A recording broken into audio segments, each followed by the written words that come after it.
Now, have you ever been going through something really tough in life and just at the exact right moment, somebody came into your life? In my case, that someone was Samantha, and she's actually my car. A 1983 Mazda RX-7. And this is a little bit about how she saved me.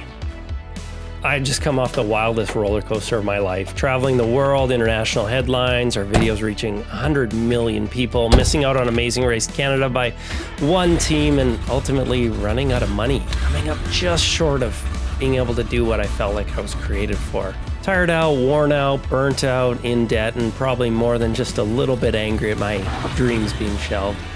I met this car in a very similar situation.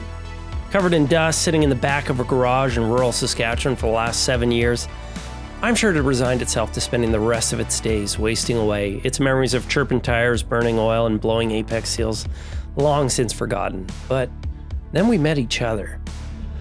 I was talking on the radio about how much I missed my first car, which was a 1986 Mazda RX-7, and lo and behold, after the show, I get a message from somebody saying, "Do you want another RX-7 in your life?" I don't think I've ever answered a message so fast.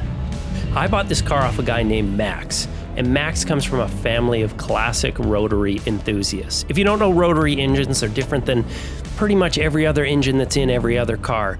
Instead of pistons and rods, they use spinning triangles, and they're really, really special. And Max's dad and his brothers and himself, they've all driven countless rotary-powered machines. Their acreage was like a graveyard of old rotary classics, Cosmos, R100s, RX2s, RX3s, RX4s. These guys know these cars inside and out. Recently rebuilt the engine, and this one was just sitting in storage for 7 years because they didn't need it at the time and they just wanted somebody to drive it. And I'm so lucky to have a car that runs this good. This car has the 12A. That is a 1.1 liter, yes, you heard that right, twin rotor rotary engine. It makes 100 horsepower and 105 foot-pounds of torque, which my minivan, I think, is triple that. But when you're talking about a silky smooth rotary engine, revving up to 7,000 RPM in a car that's only 2,400 pounds, it feels plenty fast enough, and it's fun.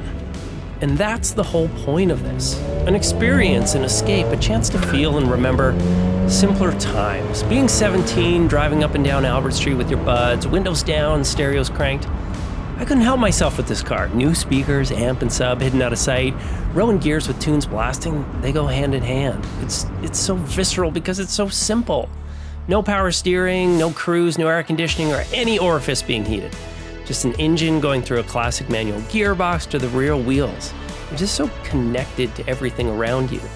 You feel every bit of the road, the towering sidewalls of the 13-inch tires bobbing up and down, the rear tires hilariously fighting for grip as you float around a corner at pretty, actually slow speeds.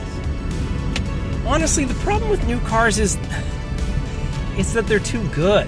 They're safe, they're quiet, they're comfortable, they understeer. You're never going to get in too much trouble with them. And while that's fantastic for taking the kids to school, or if you've got a long commute, it's not as good when you want to feel something. There's nothing quite like this.